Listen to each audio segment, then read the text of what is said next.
Malankara orthodox സുറിയാനി സഭയുടെ senior മെത്രാപ്പൊലീത്ത അഭിമന്യ doctor Thomas Mar Athanasios തിരുമേനിയെ പരിചയപ്പെടുത്തേണ്ട ആവശ്യമുണ്ട് എന്ന് ഞാൻ കരുതുന്നില്ല. ഞാനും തിരുമേനിയുമായിട്ട് ഏകദേശം 33 വർഷത്തെ പരിചയവും സ്നേഹവുമുണ്ട്. ഞാൻ അതിലേറെ അഭിമാനിക്കുകയും ചെയ്യുന്നു. വേദപുസ്തക അടിസ്ഥാനത്തിലും സഭാ ചരിത്ര പശ്ചാത്തലത്തിലും സ്വതന്ത്രമായ അന്വേഷണത്തിലും പരിശുദ്ധാത്മ പ്രേരിതമായ വാക്കുകളാണ് തിരുമേനിയിൽ നിന്നും ലഭിക്കുന്നത്. ഓരോ വാക്കുകളും, ഓരോ ലേഖനങ്ങളും, ഓരോ എഴുത്തുകളും നമുക്ക് ഓരോ നല്ല പാഠങ്ങളാണ്. ഇതുപോലെയുള്ള ഒരു തിരുമേനിയെ നമുക്ക് ലഭിച്ചു എന്നുള്ളതിൽ നമ്മളുടെ ജീവിതം ധന്യമായി. എൻ്റെ നോട്ടത്തിൽ doctor Thomas Mar Athanasius is a metropolitan with a difference. തിരുമേനിയുടെ നല്ല വാക്കുകൾ കേൾക്കാൻ ഈ ശ്രീബാ പെരുന്നാളിൻ്റെ സന്ധ്യാധ്യാനത്തിന് കുരിശും ജീവിതവും എന്ന വിഷയത്തെ അടിസ്ഥാനമാക്കി തിരുമേനിയുടെ വചനങ്ങൾ നമുക്ക് കാതുകൊടുക്കാം. തിരുമേനിയെ വളരെ സ്നേഹത്തോടെ ആദരവോടെ സ്വാഗതം ചെയ്യുന്നു. തിരുമേനി ആരംഭിക്കാം. ഈ കൂട്ടായ്മയിൽ പങ്കുചേരുന്ന പ്രിയപ്പെട്ട സഹോദരി സഹോദരന്മാരെ, നാളെ ശ്ലീബാ പെരുന്നാളാണ്.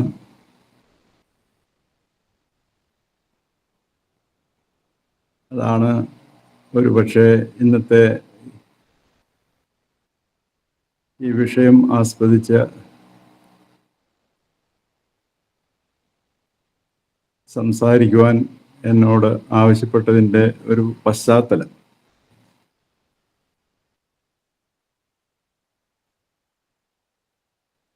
നമ്മൾ ജീവിക്കുന്ന ഒരു കാലഘട്ടം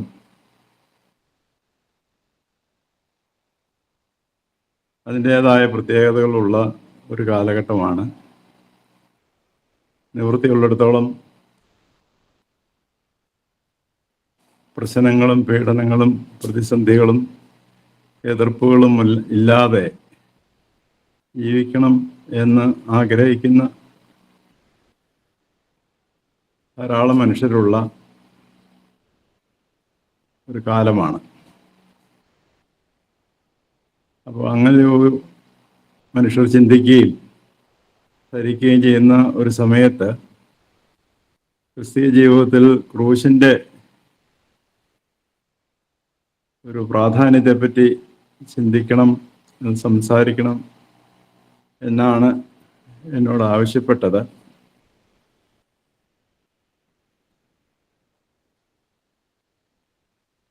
കുരിശിനെ പറ്റി നമ്മൾ ചിന്തിക്കുമ്പോൾ പ്രാഥമികമായിട്ട് ചില കാര്യങ്ങൾ മനസ്സിലാക്കേണ്ടതായിട്ടുണ്ട്.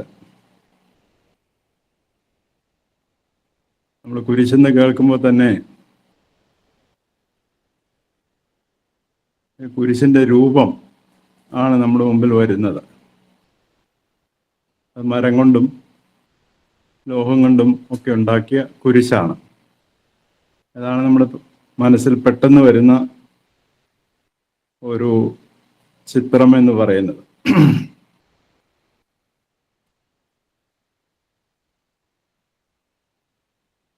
അതിനെ പറ്റി നമ്മൾ ചിന്തിക്കുകയാണെങ്കിൽ അത് ആദ്യകാലങ്ങളിൽ അതൊരു കൊലയ്ക്ക് ഉപയോഗിക്കുന്ന ഒരു കൊല ഉപകരണമായിരുന്നു. നമുക്കറിയാം, റോമാക്കാര് വലിയ ക്രിമിനലുകളെ, രാജ്യദ്രോഹികളെ ഒക്കെ ശിക്ഷിക്കുവാനായിട്ട് ഉപയോഗിച്ചിരുന്നതാണ് ഈ കൊലമരം, അല്ലെങ്കിൽ കൊലയ്ക്ക് വേണ്ടിയുള്ള ഈ ഉപകരണം. അത് പക്ഷേ റോമൻ പൗരന്മാരെ കൊല്ലുന്നതിന് അത് ഉപയോഗിച്ചിരുന്നില്ല. അവർക്ക് ഇതിൽ നിന്നുള്ളൊരു സംരക്ഷണം ഉണ്ടായിരുന്നു. ക്രിസ്തുവിൻ്റെ ക്രൂശാരോഹണത്തിന് ശേഷം ക്രൂശിന് ക്രമാനുഗതമായ അർത്ഥ സൂചനകൾ, വ്യത്യാസങ്ങൾ ഉണ്ടായതായിട്ട് നമ്മൾ കാണുന്നുണ്ട്. ആദ്യകാലങ്ങളിൽ ക്രൂശ് കാര്യമായി സഭയിൽ ഉപയോഗിച്ചിരുന്നില്ല. കർത്താവിനെ ക്രൂശിച്ച ക്രൂശ് പോലും ശിഷ്യന്മാർ എടുത്തുകൊണ്ട് പോവുകയോ സൂക്ഷിച്ചു വയ്ക്കുകയോ ഒന്നും ചെയ്തതായിട്ട് നമ്മൾ വായിക്കുന്നില്ല. കർത്താവിൻ്റെ ശരീരം അതിൽ നിന്ന് മാറ്റിയതോടുകൂടി അത് ഉപേക്ഷിക്കപ്പെടുകയായിരുന്നു. ആദിമ നൂറ്റാണ്ടുകളിൽ ഈ കുരിശിൻ്റെ രൂപം വെച്ച് ഉള്ള പ്രത്യേക പ്രാർത്ഥനകളോ ആരാധനകളോ ഒന്നും ഉണ്ടായിരുന്നുമില്ല. പിന്നീട് അതിനൊരു പ്രാധാന്യം വരുന്നത് റോമ ചക്രവർത്തിയായിരുന്ന കോൺസ്റ്റാന്റിൻ ചക്രവർത്തിയായി അദ്ദേഹം ഒരു യുദ്ധത്തിൽ വിജയിച്ചതോടുകൂടിയാണ്. അന്ന് യുദ്ധോപകരണങ്ങളിലെല്ലാം ക്രൂശിന്റെ രൂപം വരച്ച് യുദ്ധം ചെയ്തു എന്നാണ് അത് പിന്നീട് ആ യുദ്ധത്തിൽ വിജയിക്കുന്നതിന് സഹായകമായി എന്നും എല്ലാം ആണ് നമ്മുടെ പാരമ്പര്യം. അപ്പം അതുവരെ ഉണ്ടായിരുന്ന ആ ക്രൂശിൻ്റെ ഉപയോഗത്തിന് വ്യതിയാനം വരികയാണ്. ക്രൂശുകൾ ദേവാലയങ്ങളിൽ സ്ഥാപിക്കപ്പെടുന്നു. ദേവാലയങ്ങളുടെ മുകളിൽ ക്രൂശ് ദേവാലയം അലങ്കരിക്കുന്നതിനായിട്ട് ഉപയോഗിച്ചു. പിന്നീട് ആരാധനയിൽ ധാരാളമായിട്ട് ഇതിനുപയോഗിക്കുന്ന സാഹചര്യങ്ങളുണ്ടായി. നമുക്കറിയാം, നാളെ ആണെങ്കിലും നമ്മുടെ ആരാധനയുടെ മധ്യേ ക്രൂശ് കൊണ്ട്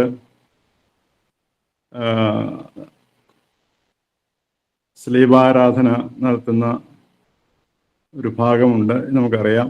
നാളെ മാത്രമല്ല, പ്രധാനപ്പെട്ട പെരുന്നാളുകളിലെല്ലാം സ്ലീബാവന്ദനവ് എന്ന് പറയുന്ന ഒരു ഭാഗമുണ്ട്.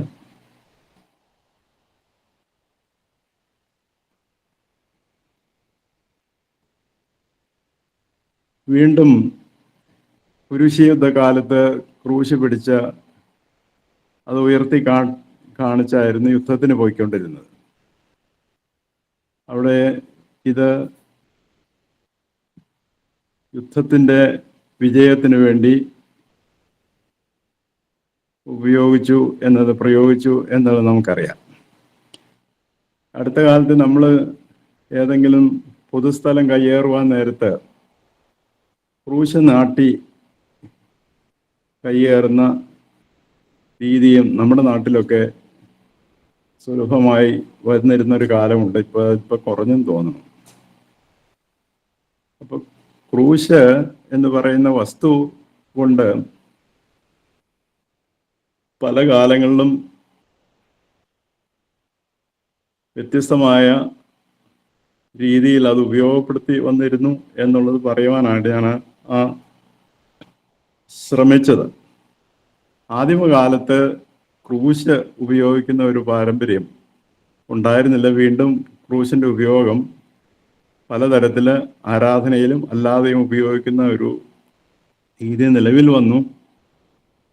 ഇത് നമ്മുടെ ജീവിതവുമായിട്ട് ബന്ധപ്പെട്ട ഒരു കാര്യം തന്നെയാണ്. നമ്മുടെ ദേവാലയത്തിൽ പലപ്പോഴും ക്രൂശിന് ധൂപമർപ്പിക്കുന്ന രീതിയൊക്കെ നമുക്കറിയാമല്ലോ. അത് ലിറ്റർജിയായിട്ട് ബന്ധപ്പെട്ട ഒരു കാര്യമാണ്. കാരണം കർത്താവ് അവിടെ ക്രൂശിന്മേൽ കൊല്ലപ്പെട്ടതുകൊണ്ട് അതൊരു ബലിപീഠത്തിൻ്റെ സ്ഥാനത്തേക്ക് വരികയാണ്. ബലിപീഠത്തിന് ധൂപം വയ്ക്കുന്ന രീതി പഴയ കാലത്തുണ്ട്. അപ്പോൾ അത് ആരാധന വസ്തുവായി തീർന്നു. ഒപ്പം തന്നെ അത് രാഷ്ട്രീയമായിട്ട് ഉപയോഗിച്ചു. സ്വന്തം കാര്യങ്ങൾ നേടുവാനായിട്ട് ദുരുപയോഗം ചെയ്യും. അധിനിവേശത്തിൻ്റെയും ആധിപത്യത്തിൻ്റെയും പ്രതീകമാവുകയും ചെയ്തു. അപ്പോൾ ക്രൂശിന് ക്രൈസ്തവരുമായിട്ട് തന്നെ ബന്ധപ്പെട്ട് പല അർത്ഥങ്ങൾ ഉണ്ട് എന്ന് പറയാനായിട്ടാണ് ഞാൻ ശ്രമിച്ചത്. എന്നാൽ ആ അർത്ഥം മാത്രമല്ല ക്രൂശിനുള്ളത്. ക്രൂശിന് ഒരു ആശയതലത്തിലുള്ള അർത്ഥമുണ്ട്. കർത്താവ് പറയുന്നുണ്ട്, ഒരുവൻ തൻ്റെ ക്രൂശെടുത്ത് എൻ്റെ പിന്നാലെ വരട്ടെ എന്ന്. അവിടെ ക്രൂശ് എന്ന് പറഞ്ഞ സഹനം എന്നുള്ള അർത്ഥത്തിലാണ്. അതായത് കർത്താവിൻ്റെ പിന്നാലെ വരുവാൻ ആഗ്രഹിക്കുന്നവൻ നിഷേധിക്കുകയും കുരിശെടുക്കുകയും ചെയ്യണം. അതൊരു ഉപാധിയാണ്. അതുകൊണ്ട് ഒപ്പം തന്നെ ക്രിസ്തുവിനെ അനുഗമിക്കുന്നവന് സ്വാഭാവികമായ ഒരു ജീവിതത്തിൽ ക്രൂശിൻ്റെ അനുഭവങ്ങൾ ഉണ്ടാകും. കാരണം എന്താണെന്ന് വെച്ചാൽ, നാം ജീവിക്കുന്ന കാലഘട്ടത്തിൻ്റെയും ചുറ്റുപാടുകളിലെയും മൂല്യങ്ങൾക്ക് വിരുദ്ധമാണ് ക്രിസ്തീയ ജീവിതം. അതുകൊണ്ട് അവിടെ സ്വാഭാവികമായി അവിടെ സഹനത്തിൻ്റെ അനുഭവം ഉണ്ടാകും എന്നതുകൊണ്ടാണ്. അപ്പോൾ രാശിതലത്തിൽ സഹനം എന്നുള്ള അർത്ഥം ക്രൂശിന് വന്നു ചേർന്നിട്ടുണ്ട്. അത് വിശ്വാസ സമൂഹത്തിന്, വിശ്വാസികൾക്ക് ഈ ക്രൂശിൻ്റെ അനുഭവം സ്വാഭാവികമായി ഉണ്ടാകും എന്നതാണ് കർത്താവ് പറയുന്നത്. കർത്താവ് ക്രൂശിലാണ് കൊല്ലപ്പെട്ടതെന്ന് നമുക്കറിയാം. അതുവഴി മനുഷ്യവർഗത്തിന് അല്ലെങ്കിൽ സൃഷ്ടിക്ക്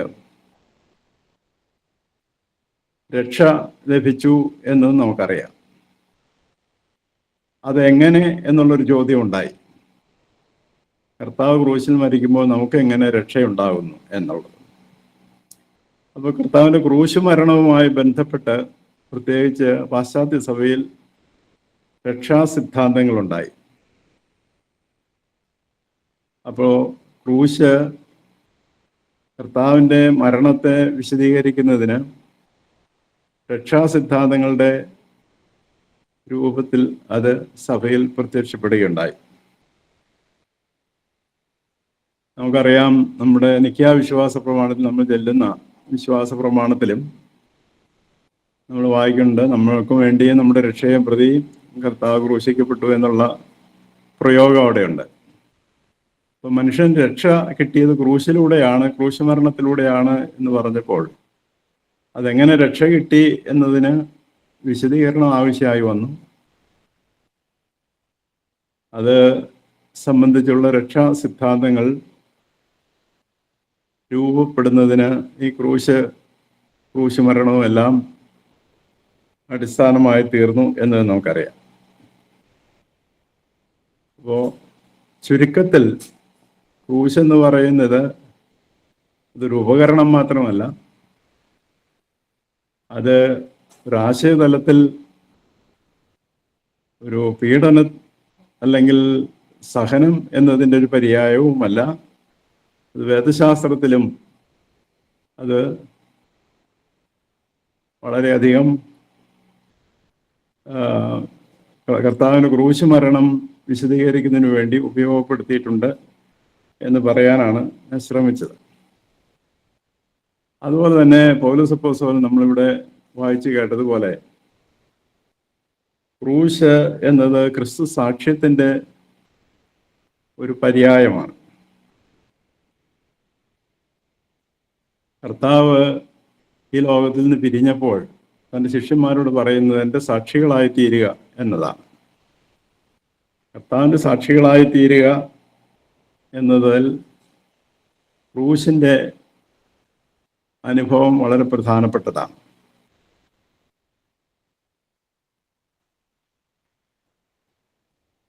ക്രൂശിൻ്റെ അനുഭവത്തിലൂടെ മാത്രമാണ് ക്രിസ്തുവിൻ്റെ സാക്ഷികളായി തീരുവാൻ സാധിക്കുകയുള്ളൂ. എൻ്റെ പിതാവിൻ്റെ അടുക്കൽ എന്നിൽ കൂടെ അല്ലാതെ ആരും വരുന്നില്ല എന്ന് കർത്താവ് പറയുമ്പോഴും ക്രിസ്തുവിൻ്റെ പീഡാനുഭവം സ്വന്തം ജീവിതത്തിൽ അനുഭവിക്കുന്നവർക്ക് മാത്രമാണ് പിതാവിൻ്റെ അടുക്കൽ വരുവാൻ സാധിക്കുന്നു എന്നുള്ള സൂചന അവിടെയുണ്ട്. അതുകൊണ്ട് ക്രിസ്തീയ ജീവിതത്തിൽ വ്യക്തിയുടെയും സഭയുടെയും സാക്ഷ്യം നിർവഹിക്കപ്പെടുന്നത് ക്രൂശിലൂടെയാണ്. ക്രൂശിൻ്റെ ക്രൂശ് സ്വന്തം ജീവിതത്തിലെ ക്രൂശിൻ്റെ അനുഭവത്തിലൂടെയാണ് എന്നുള്ളതാണ് അവിടെ നമ്മൾ മനസ്സിലാക്കുന്നത്. അപ്പോൾ ക്രിസ്തുവിൻ്റെ ജീവിതത്തിൽ മാത്രമല്ല, നമ്മുടെ ജീവിതവുമായിട്ട് വളരെയധികം ബന്ധപ്പെട്ട, അല്ലെങ്കിൽ ക്രിസ്ത്യ ജീവിതവുമായി ബന്ധപ്പെട്ട ഒന്നാണ് ക്രൂശ് എന്ന് ഇവിടെ സൂചിപ്പിക്കുന്നുണ്ട്.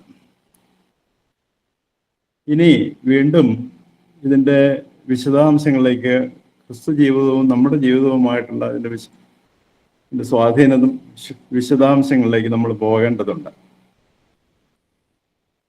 ക്രിസ്തുവിൻ്റെ മരണം, അല്ലെങ്കിൽ ക്രൂശ് എന്ന് പറയുന്നത്,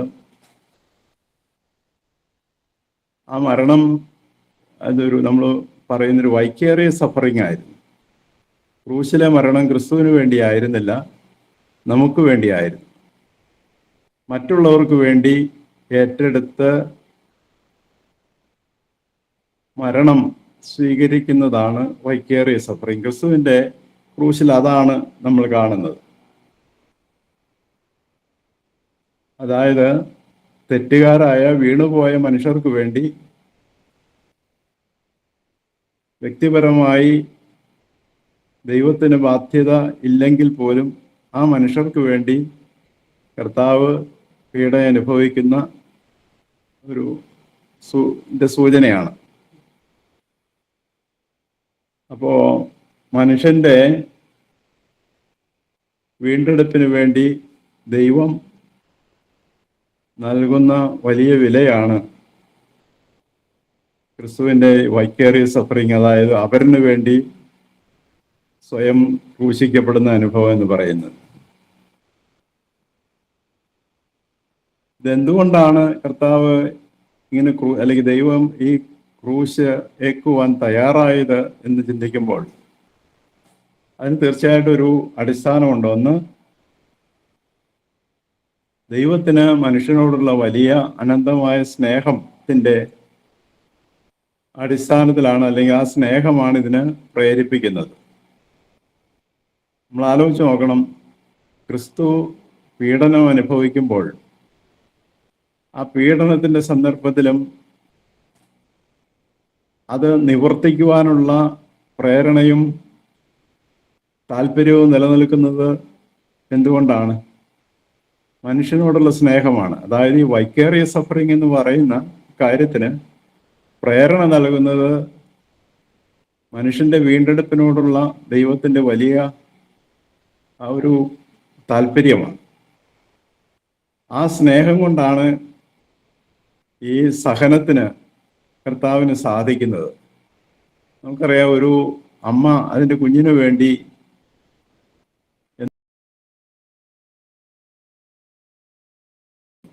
കാരണം അതിനോടുള്ള സ്നേഹമാണ്. അപ്പോൾ അവരന് വേണ്ടിയുള്ള ദൈവത്തിൻ്റെ ഈ വലിയ സ്നേഹത്തിൻ്റെ പിറകിൽ മനുഷ്യൻ്റെ വീണ്ടെടുപ്പിന് വേണ്ടിയുള്ള താല്പര്യവും മനുഷ്യനോടുള്ള സ്നേഹവും വളരെ പ്രധാനപ്പെട്ട ഘടകമാണ്.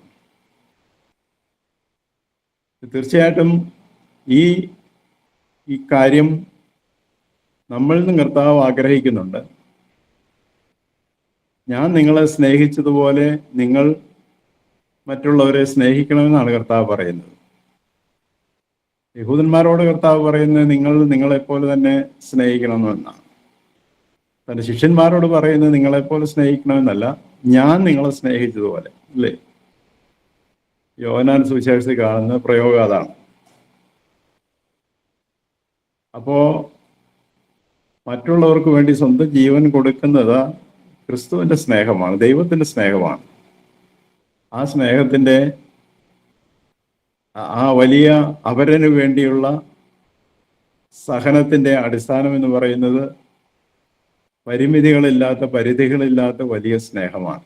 ആ സ്നേഹം നമ്മളിൽ കൂടെ പ്രകടമാകണമെന്നാണ്. അവിടെ വലിയൊരു ത്യാഗമുണ്ട്, ഒരു സാക്രിഫിഷ്യൽ ലവ് ആണ്. അത് യാഗാത്മകമായ സ്നേഹമാണ്. അവിടെ പ്രലോഭനങ്ങളൊന്നും അവിടെ ചെലവാകുന്നില്ല. പത്രോസ് പറയുന്നത് നിനക്ക് അങ്ങനെയൊന്നും സംഭവിക്കരുത്. കർത്താവ് പറയുന്നുണ്ട്, ഞാൻ യെരൂശലേമിലേക്ക് പോവുകയാണ്, അവിടെ ശാസ്ത്രാധ്യാപന്മാരാലും ജനത്തിന്റെ നേതാക്കന്മാരാലും ഞാൻ പീഡിപ്പിക്കപ്പെടുകയും അധികാരികൾക്ക് വിട്ടുകൊടുക്കപ്പെടുകയും കൊല്ലപ്പെടുകയും ചെയ്യുമെന്ന് പറയുമ്പോൾ പത്രോസ് അപ്പോസ്തലൻ പറയുന്നുണ്ട് അങ്ങനെ ചെയ്യരുത് എന്ന്. അപ്പോ കർത്താവ് അത് സമ്മതിക്കുന്നില്ല. കാരണം അവരുടെ പരിമിതമായ താല്പര്യത്തിനപ്പുറമായി സ്വന്തം ജീവിതം യാഗമായി തീരുവാൻ കർത്താവ് ആഗ്രഹിക്കുന്നു എന്നതാണ്.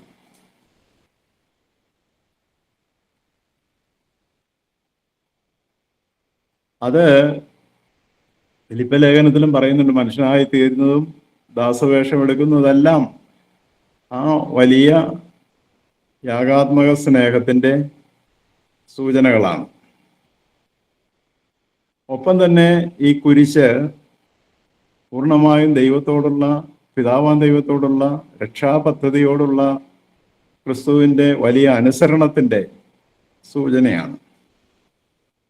റാഡിക്കൽ ഒബീഡിയൻസ് എന്ന് പറയുന്നത്, അതായത് ആദിമാതാപിതാക്കന്മാർ അവരുടെ താല്പര്യത്തിന് വേണ്ടി അനുസരണക്കേട് കാണിച്ചെങ്കിൽ ഇവിടെ സ്വന്തം ജീവിതം വിട്ടുകൊടുത്തുകൊണ്ട് തന്നെ ദൈവത്തോടുള്ള വിധേയത്വവും അനുസരണവും പ്രകടിപ്പിക്കുകയാണ്.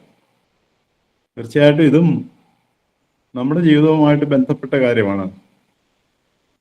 ലാഭനഷ്ടങ്ങളുടെ അടിസ്ഥാനത്തിലോ പരിസരങ്ങളുടെ സമ്മർദ്ദത്തിലോ അല്ല, ദൈവത്തോടുള്ള വിധേയത്വം, അനുസരണം എന്ന് പറയുന്നത് യഥാർത്ഥത്തിൽ ക്രിസ്തീയ ജീവിതത്തിൽ കുരിശിന്റെ അനുഭവമാണ്. പൂർണ്ണമായ വിധേയത്വവും അനുസരണവുമാണ്. മറ്റൊരു ഘടകത്തിനും അതിനെ തടയാൻ പറ്റില്ല എന്നാണ് പറയുന്നത്. ഒപ്പം തന്നെ ക്രൂശ് ഒരു വിജയത്തിന്റെ ഉപകരണമായി അല്ലെങ്കിൽ ഒരു കാര്യമായിട്ട് നമ്മൾ വായിക്കുന്നുണ്ട്, മനസ്സിലാക്കുന്നുണ്ട്. കാരണം ക്രൂശിൽ കർത്താവ് കൊല്ലപ്പെട്ടപ്പോഴും നമ്മൾ പലപ്പോഴും ചെന്നപ്പോഴും അവിടെ ഒരു തോൽവി ആയിരുന്നില്ല. സത്യത്തിൽ ദൈവത്തോടുള്ള, പിതാവാൻ ദൈവത്തോടുള്ള പൂർണ്ണമായ അനുസരണത്തിൽ അതൊരു വലിയ വിജയമായിട്ടാണ് നമ്മൾ കാണുന്നത്. നമ്മൾ പലപ്പോഴും ക്രൂശിലെ മരണം അവിടെ ഒരു തട്ടുകേടാണ് അല്ലെങ്കിൽ തോൽവിയാണെന്നല്ല, അത് പ്രലോഭനങ്ങളെ പ്രതിരോധിച്ചുകൊണ്ടുള്ള ഒരു വലിയ വിജയത്തിന്റെ സൂചനയാണ് ക്രൂശിലെ മരണം. അനീതിക്കെതിരെ, അസത്യത്തിനെതിരെയുള്ള വിജയമായിട്ടാണ് നാം മരണത്തെ കാണുന്നത്. നമ്മളെല്ലാ മരണത്തെ, അതുപോലത്തെയുള്ള എല്ലാ മരണത്തെ, യോഹന്നാന്റെ മരണത്തെ കാണുന്നതും ഒക്കെ അതുപോലെയാണ്. യോഹന്നാൻ കൊല്ലപ്പെട്ടത് ഒരു പരാജയമായിരുന്നില്ല. അപ്പോ ശരിക്ക് വേണ്ടി, നീതിക്ക് വേണ്ടി, സ്നേഹത്തിന് വേണ്ടിയുള്ള കൊലകളെല്ലാം വിജയത്തിന്റെ സൂചനകളാണ്. അപ്പോ ക്രിസ്തുവിന്റെ ജീവിതത്തിൽ കണ്ട ഈ ക്രൂശിന്റെ അനുഭവങ്ങൾ അത് നമ്മുടെ ജീവിതത്തിലും വിശ്വാസ ജീവിതത്തിലും കാണണം എന്നാണ്. ഈ സഹനത്തിന്റെ അനുഭവത്തിലൂടെയാണ് നാം ക്രിസ്തീയ ജീവിതം രൂപപ്പെടുത്തേണ്ടത് എന്നാണ് നമ്മൾ മനസ്സിലാക്കുന്നത്. അതായത് മുമ്പിൽ പറഞ്ഞ്, ഞാൻ നിങ്ങളെ സ്നേഹിച്ചതുപോലെ നിങ്ങൾ സ്നേഹിക്കണം. ആ സ്നേഹം പ്രകടമാകുന്ന ത്യാഗാത്മകമായ ക്രൂശിന്റെ അനുഭവത്തിലാണ്. ഇത് വിശ്വാസ സമൂഹത്തെ സംബന്ധിച്ചിടത്തോളം, വിശ്വാസിയെ സംബന്ധിച്ചിടത്തോളം സ്വാഭാവികമായ അവരുടെ ആ വിശ്വാസത്തിന്റെ പരിണത ഫലം, പ്രത്യാഘാതം തന്നെയാണ്, കോൺസിക്വൻസ് ആണ്. ക്രിസ്തീയ ജീവിതം ഗൗരവമായി എടുക്കുമ്പോൾ ക്രൂശ് സ്വാഭാവികമായിട്ട് വരും. കാരണം നാം ജീവിക്കുന്നത് വിധ്വംസകമായ മൂല്യങ്ങൾ ഊന്നൽ കൊടുക്കുന്ന അല്ലെങ്കിൽ നിലനിൽക്കുന്ന ഒരു സമൂഹത്തിലാണ്. അപ്പൊ അവിടെ ക്രിസ്തീയ ജീവിതം നയിക്കുവാൻ ശ്രമിക്കുമ്പോൾ ആ വിധേയത്വം, അനുസരണം നാം പാലിക്കുമ്പോൾ അവിടെ പീഡനം ഉണ്ടാവുക, ക്രൂശിന്റെ അനുഭവം ഉണ്ടാവുക എന്നത് വളരെ സ്വാഭാവികമാണ്. അതുകൊണ്ടാണ് കർത്താവ് പറയുന്നത്, എന്നെ പീഡിപ്പിച്ചെങ്കിൽ നിങ്ങളെയും പീഡിപ്പിക്കും. ലോകത്തിന്റെ താല്പര്യങ്ങളല്ല, ദൈവരാജ്യത്തിന്റെ മൂല്യങ്ങൾ. അതുകൊണ്ട് അവിടെ സംഘർഷം ഉണ്ടാകും, ക്രൂശിന്റെ അനുഭവം ഉണ്ടാകും എന്നാണ്. അപ്പോ വിശ്വാസ സമൂഹത്തിൽ ഒരു രക്ഷാനുഭവമാണ് ക്രൂശിന്റെ ജീവിതം എന്ന് പറയുന്നത്. കർത്താവിന്റെ ക്രൂശ് മരണത്തിന്റെ അതോടുകൂടി അത് ഒരിക്കലായി നടന്നതാണെന്നെങ്കിലും അത് ചരിത്രത്തിൽ സ്ഥിരമായി നിലനിൽക്കുന്ന ഒരു അനുഭവം ആണ്. ആ ക്രൂശിന്റെ അനുഭവം നിലനിൽക്കുന്ന വിശ്വാസ സമൂഹത്തിലൂടെയാണ്. അല്ലെങ്കിൽ ക്രിസ്തു എന്തിനു വേണ്ടി കൊല്ലപ്പെട്ടു, ആ മൂല്യങ്ങൾ എവിടെയെല്ലാം ക്രൂശിക്കപ്പെടുന്നുവോ അവിടെയെല്ലാം ക്രിസ്തു സാന്നിധ്യമുണ്ട്. നമ്മുടെ ഇടയിൽ മാത്രമാണെന്നില്ല. അടിസ്ഥാന ദൈവരാജ്യ മൂല്യങ്ങൾക്ക് വേണ്ടി എവിടെയെല്ലാം പീഡനങ്ങൾ ഏതെല്ലാം സമൂഹങ്ങൾ അനുഭവിക്കുന്നു അതെല്ലാം ക്രിസ്തീയ സമൂഹത്തിലാകണമെന്ന് നിർബന്ധമില്ല. അവിടെയെല്ലാം യഥാർത്ഥത്തിൽ ക്രിസ്തുവിന്റെ ആ ക്രൂശിന്റെ അനുഭവമാണ് അവിടെ നടക്കുന്നത്. പൗലോസ് അപ്പോസ്തലൻ പറയുന്നുണ്ട്, വിശ്വാസിയുടെ ജീവിതത്തിൽ അതൊരു നിരന്തരമായൊരു ജീവിതാനുഭവമാണ്. കർത്താവിനോടൊപ്പം പീഡ അനുഭവിക്കുകയും കൊല്ലപ്പെടുകയും മരിക്കുകയും ഉയർക്കുകയും ചെയ്യുന്ന ഒരു അനുഭവത്തെ പറ്റി, അതാണ് മാമോദിസയുടെ ഉള്ളടക്കവും പ്രമേയവും എന്ന് പൗലോസ് അപ്പോസ്തലൻ പറയുന്നുണ്ട്. അപ്പോൾ ഇത് ക്രിസ്തു ഒരിക്കലായി മരിച്ച ക്രൂശിന്റെ കാര്യം മാത്രമല്ല, വിശ്വാസ സമൂഹം വ്യക്തികളായ സമൂഹമായിട്ടും അതിന്റെ ചരിത്രത്തിൽ ക്രിസ്തുവിനോടൊപ്പമുള്ള പീഡ അനുഭവിക്കുക എന്നുള്ളത് ഒരു നിരന്തരമായ വിശ്വാസാനുഭവം.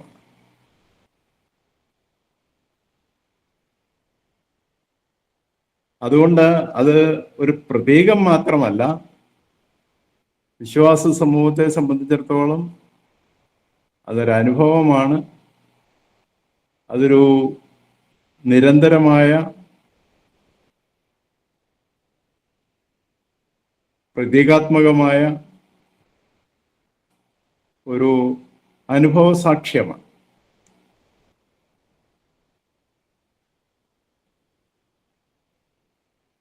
നമുക്ക് മനസ്സിലാക്കേണ്ടതായ ഒരു കാര്യം, ക്രൂശ് അവിടെ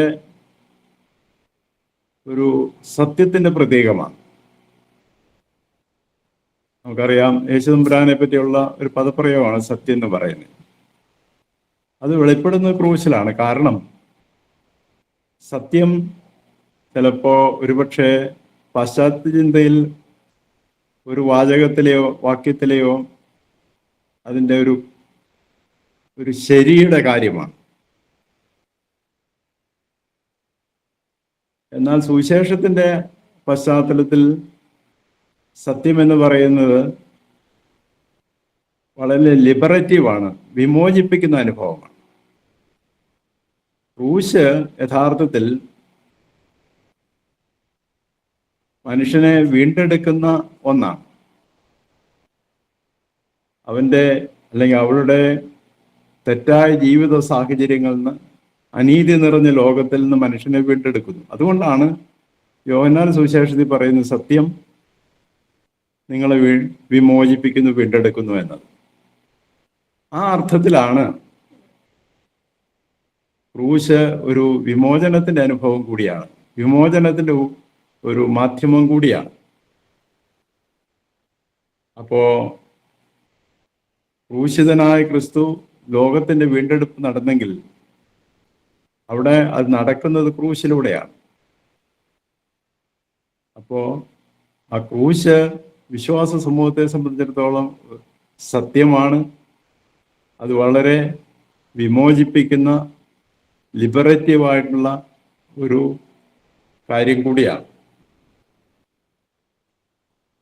നാം ജീവിക്കുന്ന ഒരു സമൂഹത്തില് വിദ്വേഷവും അനീതിയും എല്ലാം നിറഞ്ഞ ഒരു സമൂഹത്തിൽ നിരന്തരമായ ക്രിസ്തുവിനോടൊപ്പമുള്ള പീഠാനുഭവത്തിൻ്റെയും ക്രൂശിൻ്റെയും അനുഭവത്തിൽ നാം വിമോചനത്തിന്റെ അനുഭവത്തിലേക്ക്, സ്വാതന്ത്ര്യത്തിന്റെ അനുഭവത്തിലേക്ക്, രക്ഷയുടെ അനുഭവത്തിലേക്ക് വരുന്നു. അപ്പോൾ ക്രൂശ് എന്ന് പറയുന്നത് നമ്മുടെ ജീവിതവുമായി അന്യപ്പെട്ട ഒന്നല്ല, ക്രൂശിനെ മാറ്റി നിർത്തുന്ന ഒന്നുമല്ല. ക്രൂശിന്റെ കൂട്ടായ്മയിലൂടെ നാം ആ വിമോചന അനുഭവത്തിലേക്കാണ് വരുന്നത്. ക്രിസ്ത്യൻ കമ്മ്യൂണിറ്റി എന്ന് പറയുന്നത് അതുകൊണ്ട് ക്രിസ്തുവുമായിട്ടുള്ള കൂട്ടായ്മയിൽ ക്രൂശിന് ചുറ്റുമായി ചേരുന്ന ഒരു സമൂഹമാണ്. ആ ക്രൂശാണ് ഈ വിശ്വാസ സമൂഹത്തെ, വ്യക്തിയെ ക്രിസ്തുവുമായിട്ട് ബന്ധിപ്പിക്കുന്നത്.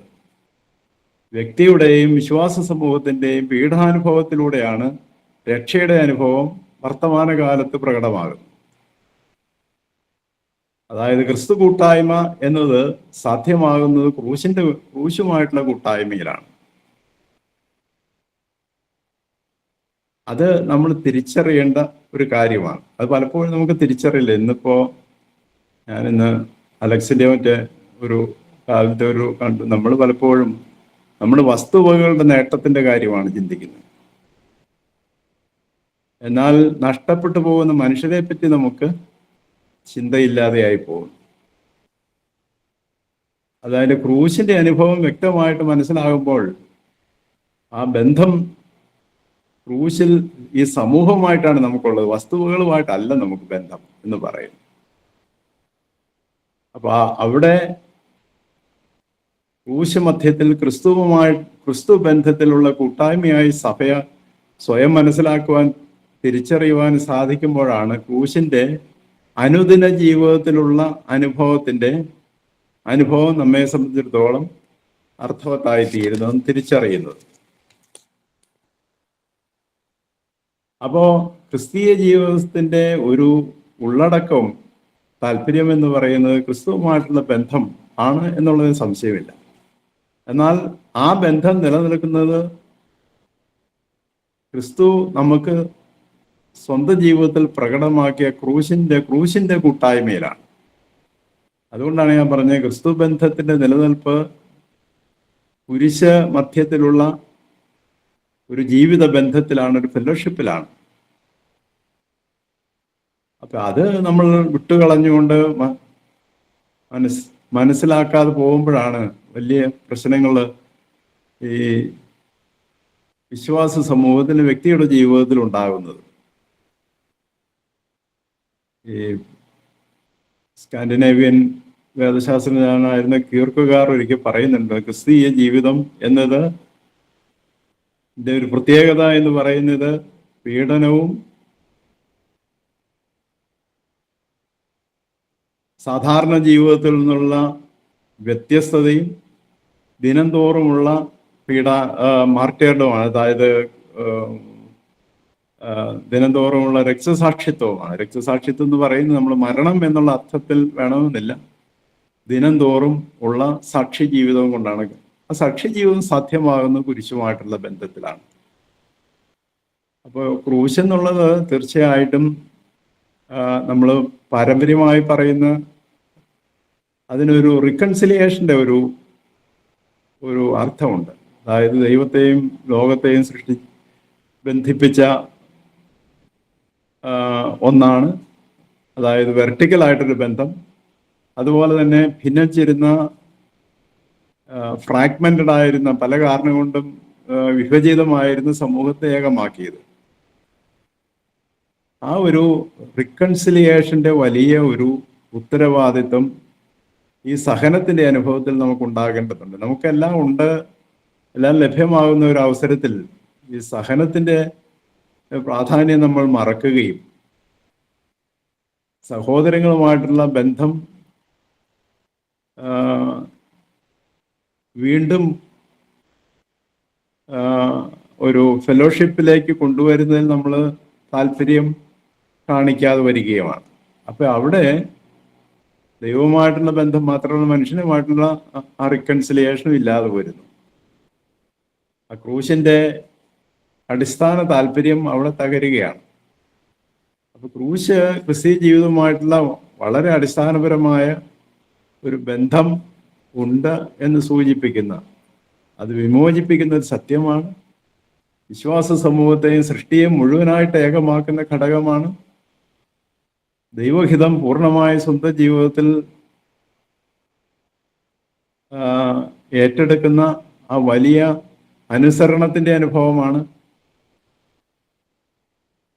അപ്പോൾ ഈ വിമോചനവും ബന്ധവും ദൈവിക കൂട്ടായ്മയും എല്ലാം ഇതിൽ അന്തർഭവിക്കുന്ന സത്യങ്ങളാണ്. നമ്മൾ സാധാരണ രീതിയിൽ സ്ലീബ പെരുന്നാൾ ആഘോഷിക്കുമ്പോൾ ഇതിനൊന്നും നമ്മൾ ചിന്തിക്കാറില്ല. സ്ലീബ വഴി നമുക്ക് എന്ത് കിട്ടുന്നു എന്നത് മാത്രമാണ് ചിന്തിക്കുന്നത്. അത് കുരിശിന്റെ സ്വാധീനവും ക്രൂശ് വിശ്വാസ സമൂഹത്തിലും വ്യക്തിയിലും ചെലുത്തേണ്ട ആ ബന്ധത്തിലൂടെ ഇവിടെ നടക്കുന്നത് രൂപപ്പെടലാണ്. വ്യക്തി രൂപപ്പെടുന്നത് ക്രൂശിന്റെ ബന്ധത്തിലാണ്.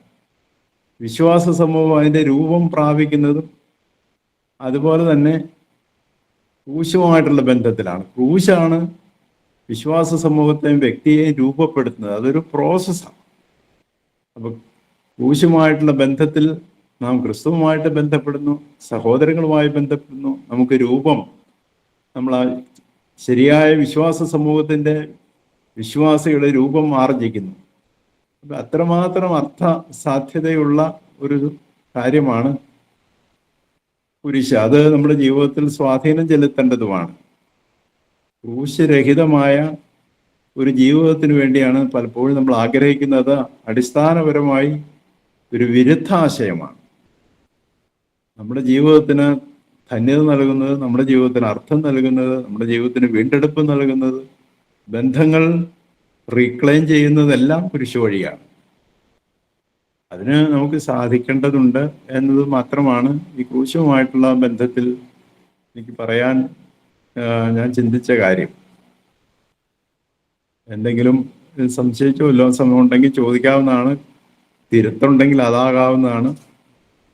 ഇതെല്ലാം ഒരു ഒരു ചെറിയ ഒരു സമയത്തിനുള്ള അവതരണത്തിലൂടെ എല്ലാം ഒരു പൂർണ്ണത ഉണ്ടാകണം എന്ന് നിർബന്ധമുള്ള കാര്യമല്ല. തീർച്ചയായിട്ടും ഈ ഒരു കൂട്ടായ്മയിൽ അല്പസമയം സംസാരിക്കാൻ സാധിച്ചതിൽ എനിക്ക് ഏറെ സന്തോഷമുണ്ട്. ഈ സ്ലീബ പെരുന്നാളുമായിട്ട് ബന്ധപ്പെട്ട ദിവസം സ്ലീബ കുരിശിന്റെ അർത്ഥത്തെ പറ്റിയും അർത്ഥസാധ്യതകളെ പറ്റിയും അത് മനുഷ്യ ജീവിതത്തിൽ, വിശ്വാസ ജീവിതത്തിൽ ഉണ്ടാകേണ്ട അതിൻ്റെ സ്വാധീനത്തെ പറ്റിയെല്ലാം ഒരു വീണ്ടും വിചാരം ഉണ്ടാകുവാൻ അതിന് കാരണമായേക്കാം എന്നുള്ള പ്രത്യാശയോടെ വാക്കുകൾ അവസാനിപ്പിക്കുന്നു. തിരുവേനി നമുക്ക് പറഞ്ഞു തന്ന, നമ്മളിലേക്ക് പകർന്നു തന്ന ആശയത്തിനെ സംബന്ധിച്ച് എന്തെങ്കിലും സംശയങ്ങളോ അല്ലെങ്കിൽ അതിനകത്ത് എന്തെങ്കിലും കൂട്ടിച്ചേർക്കലുകളോ ഒക്കെ ഉണ്ടെങ്കിൽ, ആർക്കെങ്കിലും ഉണ്ടെങ്കിൽ 2-3 വാക്കിൽ ചോദിക്കാവുന്നതാണ്.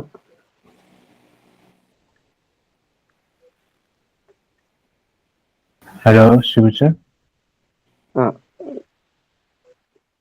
ശരിയേട്ടാ, ഒരു മിനിറ്റ്. ആരെങ്കിലും ഈ തിരുവേനി ഇപ്പോൾ നമ്മോട് സംസാരിച്ച വിഷയവുമായി ബന്ധപ്പെട്ട്, കുരിശും ജീവിതം എന്ന വിഷയവുമായി ബന്ധപ്പെട്ട് ആർക്കെങ്കിലും സംശയങ്ങളൊന്നും ഇല്ലെന്ന് വിശ്വസിക്കുന്നു. എങ്കിൽ നമ്മൾ ഈ ഗുഡ് ഫാമിലി ഫെലോഷിപ്പ് എന്ന കൂട്ടായ്മ നമ്മൾ 168 ആഴ്ചയായി ഈ പ്രാർത്ഥന കൂട്ടായ്മ നടത്തുന്നുണ്ട്. അതുകൊണ്ട് തന്നെ ഈ പല സ്ഥലങ്ങളിലുള്ളവർ ഈ മീറ്റിങ്ങിൽ പങ്കെടുക്കുകയും അവരുടെ പ്രഭാഷണങ്ങൾ നമ്മൾ സ്വരൂപിച്ച് വെക്കുകയും ചെയ്തിട്ടുണ്ട്. അതുകൊണ്ട് അതിൻ്റെ ഒരു യൂട്യൂബ് ചാനൽ നമ്മളത് തുടങ്ങി വെക്കുകയാണ്. ഏകദേശം 62 വീഡിയോ അതിൽ നമ്മൾ അപ്ലോഡ് ചെയ്തിട്ടുണ്ട്. ദ ഗുഡ് ഷെപ്പേർഡ് ഫെലോഷിപ്പ് എന്നുള്ളൊരു യൂട്യൂബ് ചാനലാണ്. അതിനകത്ത് നമ്മുടെ വലിയ നോയമ്പിലെ ചെറിയ മെസ്സേജുകളും ഉൾപ്പെടെ ഈ നമ്മുടെ 168 ആഴ്ചകളിലുള്ള മെസ്സേജുകളും കൂടെ ചേർത്ത് ആണ് 62. ഇനിയും ബാക്കിയുള്ള മെസ്സേജുകൾ എല്ലാം അതിൽ ചേർക്കാനുണ്ട്. അപ്പോൾ ഇതിന്റെ ഒരു ഔദ്യോഗികമായ ലോഞ്ച് അഭിമന്യ തിരുമനസ്സുകൊണ്ട് പ്രാർത്ഥിച്ച് ആസ്വദിക്കുന്നതാണ്.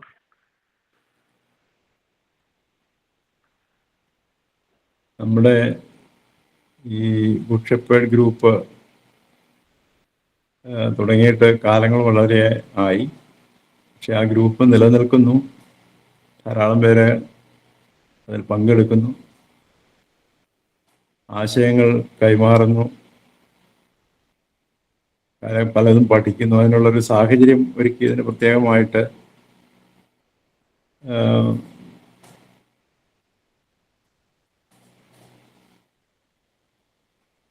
നന്ദി പറയേണ്ട കാര്യമുണ്ട് എന്നാണ് എനിക്ക് തോന്നുന്നത്. കാരണം ഈ കൂട്ടായ്മ പലരുടെയും പഠനത്തിലും ചിന്തയ്ക്കും ഒക്കെ പ്രേരകമായി തീരുന്നു. ഇവിടെ പലപ്പോഴും നല്ല ചിന്തകൾ പങ്കിടുവാനുള്ള അവസരം കിട്ടുന്നു. അതോടുകൂടി നിന്നു പോകാതെ അതൊരു യൂട്യൂബിൽ അത് എന്നും അവൈലബിൾ ആക്കി ലഭ്യമാക്കുന്ന ഒരു സാഹചര്യം ഉണ്ടാകുന്ന ഏതായാലും ഒരു നല്ല കാര്യമാണ്. അതിന് ഉള്ള തയ്യാറെടുപ്പുകൾ പൂർത്തിയായി വരുന്നതിൽ വളരെയേറെ സന്തോഷമുണ്ട്. ദൈവനമ്പുരാൻ ആ ഒരു ഉദ്യമത്തെ അനുഗ്രഹിക്കട്ടെ എന്ന് പ്രത്യേകമായി പ്രാർത്ഥിച്ചുകൊണ്ട് അതിൻ്റെ ഔപചാരികമായ ഉദ്ഘാടനം നിങ്ങളുടെ എല്ലാ അനുവാദത്തോടുകൂടി നിർവഹിക്കുന്നു. ഗ്രിഗറി ഇപ്പോൾ ആ പേജ് ഒന്ന് ഇവിടെ ഷെയർ ചെയ്യും. അതിനുശേഷം നമുക്ക് നന്ദി പറഞ്ഞ് പ്രാർത്ഥിച്ച് അവസാനിപ്പിക്കാം. ഗ്രിഗറി.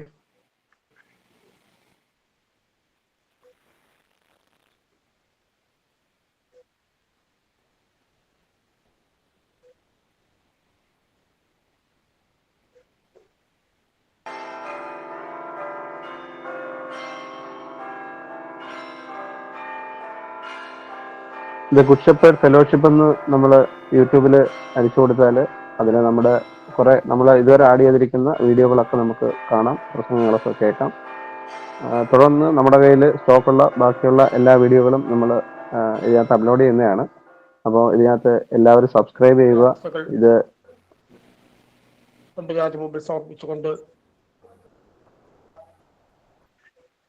ഒരു പ്രത്യേക പ്രതിഭാസം കഴിഞ്ഞ 24 മണിക്കൂറിൽ അത് കണ്ടമാനം മനസ്സിനെ ഉലച്ചു. അത് ഏവരുമായിട്ടൊന്ന് ഷെയർ ചെയ്യാൻ ആഗ്രഹിക്കുന്നു. ഇൻസെൻസിറ്റിവിറ്റി എന്ന ഇംഗ്ലീഷ് വാക്കിൻ്റെ അർത്ഥം അത് ശരിയായിട്ട് മനസ്സിൽ പതിഞ്ഞില്ല. പക്ഷെ ഇന്നലെ വൈകുന്നേരം ഇത് ഏകദേശം ഇതേ സമയത്ത് നമ്മുടെ തിരുവനന്തപുരം ഭദ്രാസനത്തിലെ തെങ്ങോർ ഇടവകയിൽ നിന്നും ഗ്രിഗറി മോനെ മതി. അത് നിലവിൽ നമ്മൾ എടുത്തു വെച്ചിരിക്കുന്ന അതേ ഇതിലാണ് ചെയ്തിരിക്കുന്നത്. കുറച്ചും കൂടെ അതിനകത്ത് എഡിറ്റിങ്ങും ബാക്കി കാര്യങ്ങളും ഒക്കെ ചെയ്യേണ്ടതായിട്ടുണ്ട്. അതിനുള്ള ക്രമീകരണങ്ങൾ നടന്നിരിക്കുകയാണ്. സുരേന്ദ്ര തിരുമനസിന് ഇന്ന് കിട്ടിയതുകൊണ്ടാണ് ഇന്ന് അത് നമ്മൾ പ്രദർശിപ്പിച്ചത്. അപ്പം ഇതിൽ പങ്കെടുക്കുന്ന നമ്മുടെ എല്ലാവരും അത് കാണുകയും സബ്സ്ക്രൈബ് ചെയ്യുകയൊക്കെ ചെയ്യണം. ഈ കൂട്ടായ്മയ്ക്ക് നന്ദി രേഖപ്പെടുന്നതിന് വേണ്ടി പ്രിയപ്പെട്ട KC എൽദോസിനെ ക്ഷണിക്കുകയാണ്.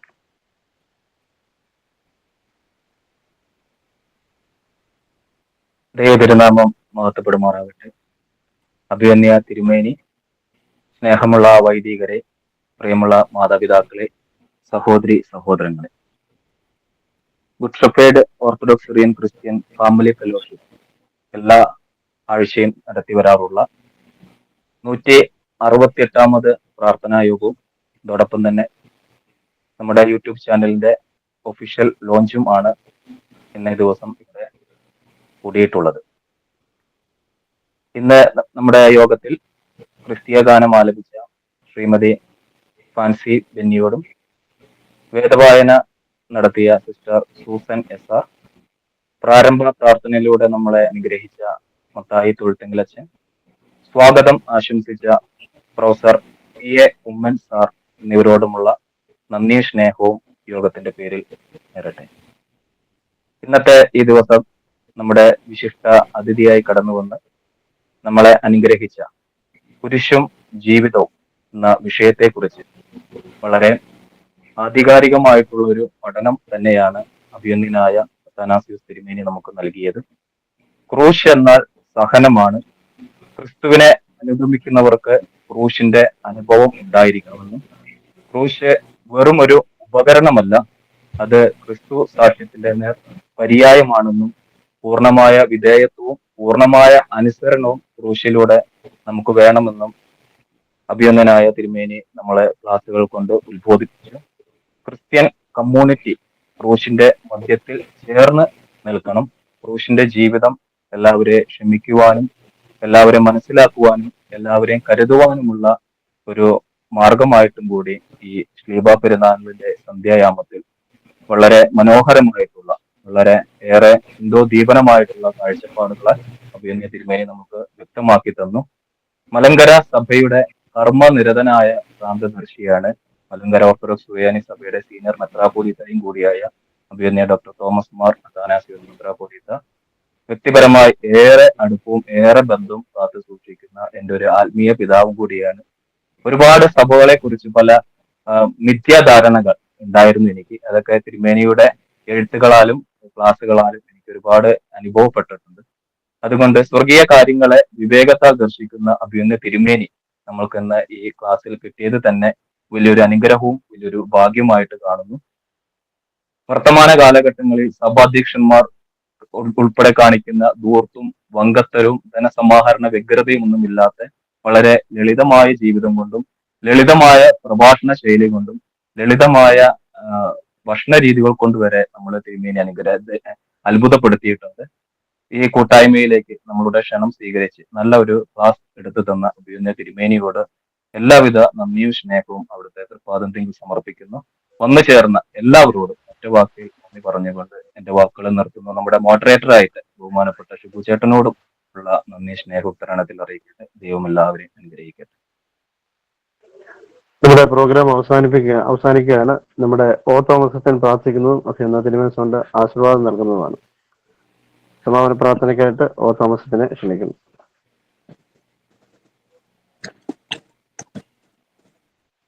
തിരുവല്ലി പ്രാർത്ഥിച്ചിട്ട് ആശീർവാദം ചെയ്താൽ മതിയല്ലോ. മതി അച്ഛൻ തിരുവല്ലി ഒരു വാക്ക് പ്രാർത്ഥിച്ച് അവസാനിപ്പിച്ചാൽ മതി.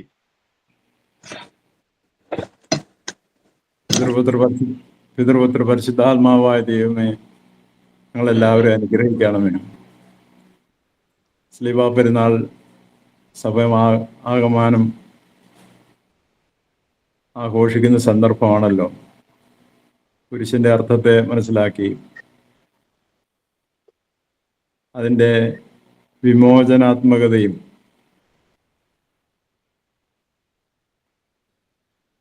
അതിൻ്റെ സാമൂഹ്യ ഭാവങ്ങളും എല്ലാം മനസ്സിലാക്കി കൂടുതൽ അർത്ഥവത്തായ ഒരു ക്രിസ്തീയ ജീവിതം നയിക്കുന്നതിന്, സമർപ്പിതമായ ഒരു ക്രിസ്തീയ ജീവിതം നയിക്കുന്നതിന് എൻ്റെ സഭയെ നീ ഒരുക്കണമേ. മേൽപ്പട്ടക്കാരെയും പട്ടക്കാരെയും അൽമായ സഹോദരങ്ങളെയും കൂട്ടായി ഈ ക്രൂശിന്റെ അനുഭവത്തിലേക്കും അത് രൂപപ്പെടുത്തുന്ന ക്രിസ്തീയ കൂട്ടായ്മയിലേക്കും ഞങ്ങളെല്ലാവരെയും നയിക്കണമേ. ക്രൂശിന്റെ അനുഭവം ഞങ്ങളുടെ ജീവിതത്തിലുണ്ടായി. അത് ഞങ്ങളെ സ്വതന്ത്രമാക്കുന്ന, ക്രിസ്തുവിൽ കൂട്ടുചേർക്കുന്ന ഒരു അനുഭവമാക്കി തീർക്കുവാൻ ദൈവമേ നീ കനിയണമേ. ഞങ്ങളെല്ലാവരെയും കാത്തുകൊള്ളണമേ. പെരുന്നാളിന്റെ പൂർണ്ണമായ സന്തോഷവും സമാധാനവും അനുഭവിക്കുവാൻ ഞങ്ങൾക്ക് നീ കൃപ ചെയ്യണമേ. പിതാവിനും പുത്രനും പരിശുദ്ധ റൂഹായ്ക്കും സ്തുതി. ആമേൻ.